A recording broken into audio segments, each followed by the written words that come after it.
卖卵个老人。查某顾客问：卵安怎卖？卖卵个老人讲：一粒5块，女士。伊讲：我买6粒，算只5块，若无我毋买。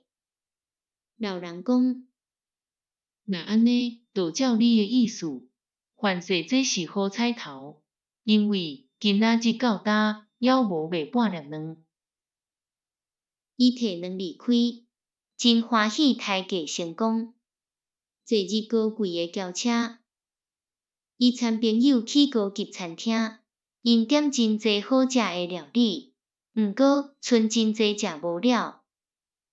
伊去乐笑，笑单是1400块，伊摕1500块，叫老板毋免走。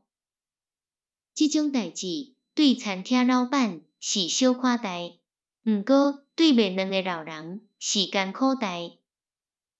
想看觅是安怎甲散车人买物件，咱买加偏，是安怎对无需要咱慷慨的人，咱遐尼大出手。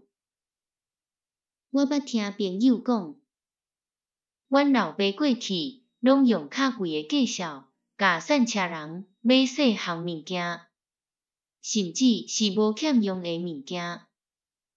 有时伊加互因钱。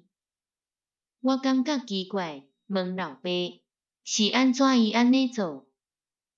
阮老爸讲：乖囝，这就是用尊严包装的自身啦。